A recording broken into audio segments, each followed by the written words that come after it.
শরীরে আগুন লেগে যাবে, আমির হামজার শরীরে আগুন লেগে যাবে, উমরের শরীরে আগুন লেগে যাবে, যুদ্ধের ময়দানটা গরম হয়ে যাবে, আপনার সাহাবারা বিজয়ী মালা পরে মদিনায় ঘুরে আসবে। আমার যুবক বন্ধু ও মুরব্বী বাবাজিরা, আশিকে রাসূল যদি দাবি করতে পারে সাহাবারা পারবে, আমাদের পক্ষে সম্ভব হবে না। কথা ঠিক না ঠিক? একটুখানি জিকির করি লা ইলাহা ইল্লাল্লাহ, লা ইলাহা ইল্লাল্লাহ, লা ইলাহা ইল্লাল্লাহ মুহাম্মাদুর রাসূলুল্লাহ সাল্লাল্লাহু আলাইহি ওয়াসাল্লাম। ওই জন্য আমার যুবক বন্ধু, আমার মুরব্বী বাবাজিরা, পুরুষ যেমন দিনের কাজ করবে, দিনের কাজের অধিকার মহিলাদেরও অধিকার আছে। আমার যুবক ভাইয়েরা, মা যদি শুদ্ধ হয়ে যায়, মনে রাখবেন আওলাদ শুদ্ধ হবে, মা নেককার হলে আওলাদ নেককার হয়ে যাবে। ও যুবক বন্ধু, ওই জন্য মহান আল্লাহ রাব্বুল আলামিন পবিত্র কোরআন শরীফে মহিলাদের নামে একটা সূরা নাজিল করেছে, সূরাতুন নিসা। কথা বোঝা যাইতেছে না নাই? পুরুষের নামে কোরআনে কোনো সূরা নাজিল করা হয় নাই, মহিলাদের নামে আল্লাহ পাক সূরা নাজিল করেছেন। তার মানে আল্লাহ পাক মহিলাদের পক্ষে, জোরে একবার কোন সুবহানাল্লাহ। পুরুষের চাইতে আল্লাহ মহিলার পক্ষে আছেন। আমার যুবক বন্ধু, আমার মুরব্বী বাবাজিরা, মহান আল্লাহ রাব্বুল আলামিন এই পৃথিবী সৃষ্টি করার পরে এই কোরআন শরীফের মধ্যে আল্লাহ রাব্বুল আলামিন পৃথিবীটাকে কন্ট্রোল করার জন্য, পৃথিবীটাকে কন্ট্রোল করার জন্য 500 আইন পাশ করেছেন। কথা বলেন কয়টা? 500 আইনের 1 নম্বর আইন হইল ওয়াকারনা ফি বুয়ুতিকুন্না, পর্দার আইন। বুজুর্গ দোস্ত, রাত অনেক হয়ে গেছে, আমরা দাওয়াতের কাজ বেশি বেশি করব ইনশাআল্লাহ। মস্তুরাতের কাজ বেশি করবেন, মেয়েদেরকে নেবেন, নিজের বিবি, নিজের ওয়াইফ দাওয়াতের কাজে নিয়ে যাবেন, মস্তুরাতে লাগাবেন, আর বেশি করে মেয়েদেরকে আলিমা বানাবেন। কথা বোঝা যাইতেছে? আলিমা বানাবেন। কেন? আমার যুবক বন্ধু, আপনার মেয়ে যদি আলিমা হয়ে যায়, লাহোরিঘাট যদি আপনি মেয়ে বিয়ে দেন, বুরবুরি বাজার আপনি যদি মেয়ে বিয়ে দেন, ওই ময়রাবাড়ি দেন, হাঁসচড়ায় যদি মেয়ে বিয়ে দেন, টেঙ্গাগুড়িতে দেন, বগুলি পাড়াতে মেয়ে বিয়ে দেন, আপনার মেয়ে আলিমা যেদিন স্বামীর কাছ থেকে অনুমতি নিয়ে আপনার সঙ্গে দেখা করতে আসবে, একটা কদম দিবে, স্বামীর কাছ থেকে অনুমতি নিয়ে বাড়িতে আসার জন্য একটা কদম দিবে, প্রথম কদমে মা বাবার জীবনের গুনাহ মাফ হয়ে যাবে। আমার যুবক বন্ধু, আমার মুরব্বী বাবাজিরা, আলিমা মেয়ে মাকে যদি, মা মারা যাওয়ার পরে কোন আলিমা মেয়ে যদি গোসল করাইয়া কফিনের মধ্যে উঠাইয়া দেয়, ওই মা কবরে পৌঁছবার আগে কবর জান্নাতের বাগান হয়ে যায়। আপনার ছেলে যদি আলিম হয়, পুরুষ ছেলে যদি আপনার আলিম হয়ে যায়, আপনি যদি মরে যান রে বন্ধু, কবরের পাশে আপনার ছেলে যায় যদি দোয়া করে, বাবার জন্য দোয়া করলে চোখ থেকে পানি এসে যায়, মার জন্য দোয়া করলে চোখ থেকে পানি এসে যায়।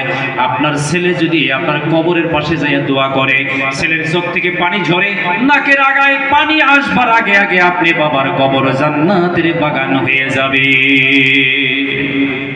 শিক্ষার উপর আমরা গুরুত্ব দিব ইনশাআল্লাহ। ছেলেদেরকে পড়াবো, মেয়েদেরকে পড়াবো, খালি মাদ্রাসা না, স্কুলে ভালো করে পড়াশোনা করাইতে হবে।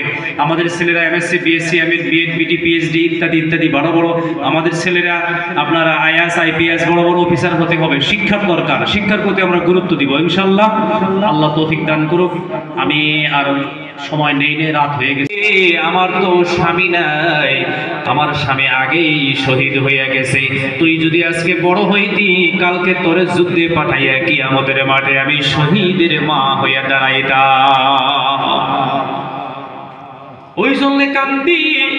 ছোট্ট বাচ্চা বলে, মা মা তোমাকে কাঁদতে হবে না, আমি কথা দিলাম, দোয়া করে দাও, আমি বের হয়ে গেলাম, যত সময় তুমি শহীদের মা না হবো আমি বাড়ি ফিরবো না।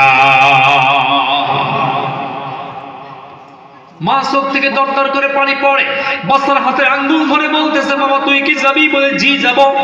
মা ছোট্ট 6 বছরের বাচ্চাকে নিয়ে রওনা করলেন। যাইতে যাইতে যাইতে যাইতে মসজিদে নববীর পাশে চলে গেলেন।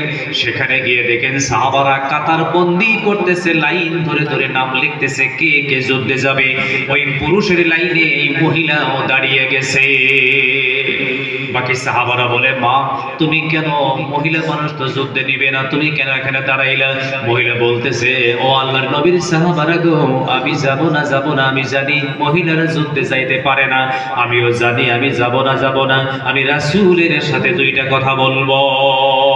সাহাবারা নবীকে বলেন ইয়া রাসূলুল্লাহ ইয়া হাবিবাল্লাহ, আপনাকে এই মহিলা ডাকতেছে। নবীজি গেলেন, নবী কি বললেন ও মা কি কথা, কি বতরা, কেন তুমি পুরুষের লাইনে?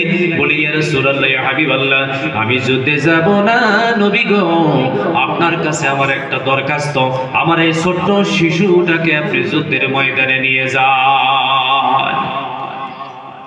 আমার স্বামী আপনার সঙ্গে বদর প্রান্তরে গিয়েছিল, আমার স্বামী সেখানে শহীদ হয়ে গেছে, আজকে আমি কারে যুদ্ধে পাঠাবো নবী গো? আমার দিলে তমন্না আর আশা ছিল কিয়ামতের মাঠে আমি শহীদের স্ত্রী হয়ে দাঁড়াবো। আর একটা দোয়া আমি আল্লাহর কাছে করেছিলাম, আমি যেন শহীদের মাও হয়ে দাঁড়াইতে পারি। আল্লাহু আকবার বলেন। এটা বুখারী শরীফের বর্ণনা। ও যুবক বন্ধু আমার মুরব্বি বাবাজিরা, এইবার দোয়া করতে করতে করতে মহিলা আল্লাহ রাসূলের সাথে কথোপকথনে নবীজি বলতেছেন মা চলে যাও, এটা ছোট বাচ্চা যুদ্ধে নেওয়া যাবে না গো মা, বাড়িতে চলে যাও, বড় হইলে তখন পাঠাইবা। মহিলা বারবার নবীকে বলতেছে ইয়া রাসূলুল্লাহ ওকে যুদ্ধে নিয়ে যান। শেষ পর্যায়ে নবী বলছেন না ছোট বাচ্চা নেওয়া যাবে না। মহিলা আবার খিদমতের মধ্যে দরখাস্ত করলেন ইয়া রাসূলুল্লাহ ইয়া হাবিবাল্লাহ, আল্লাহর নবী গো আমার ছেলে যুদ্ধ করতে পারবে না, আমি জানি ছোট বাচ্চা 6 বছর বয়স, আপনি ওকে সঙ্গে করে নিয়ে যান। আপনি যুদ্ধের ময়দানে ঢাল থাকবে বাম হাতে, ডান হাতে থাকবে আপনার হাতিয়ার। ইয়া রাসূলুল্লাহ ইয়া হাবিবাল্লাহ, কাফির বেঈমানের ওর আঘাতে আপনার ঢালটা যদি ভেঙে মাটিতে পড়ে যায় নবী গো, আমার এই কলিজার টুকরা শিশু বাচ্চাটাকে আপনি বাম হাতে ঢাল বানাবেন। ওরা যখন তীর তরবারি মারবে ওর কলিজা বিদীর্ণ হয়ে যাবে, রাসূল যেন হেফাজতে থাকে। জোরে করেন মারহাবা। ইয়া রাসূলুল্লাহ ইয়া হাবিবাল্লাহ, ও আল্লাহর পয়গম্বর, আমার কলিজার টুকরা ছোট্ট বাচ্চাটার মধ্যে ওর বুকের মধ্যে তীর লাগবে, ও শহীদ হয়ে যাক, কিন্তু আমার রাসূল যেন হেফাজতে থাকে। এই কথা বলার পরে নবীজি তবে বললেন হবে না রে মা, এত ছোট বাচ্চাকে যুদ্ধে নেওয়া যাবে না। তখন মহিলা ছোট্ট বাচ্চার হাত ধরে করলো বাবা রে চল, আমার শহীদের মা হওয়ার তকদির নাই। রওনা দিল। ছোট্ট বাচ্চা বলে মা একটুখানি দাঁড়াও, আমি নিজেই রাসূলের সঙ্গে দুইটি কথা বলবো। মা বলতেছে তুই ছোট্ট বাচ্চা, তুই আবার কি বলবি? বলে মা একটুখানি তুমি অনুমতি দাও।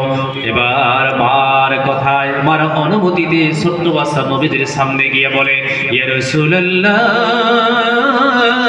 ইয়া হাবিবাল্লাহ, আল্লাহর পয়গম্বর, আল্লাহর নবী গো, আপনি কি আমাকে যুদ্ধে নিবেন না? বলে না রে বাবা তুমি ছোট মানুষ।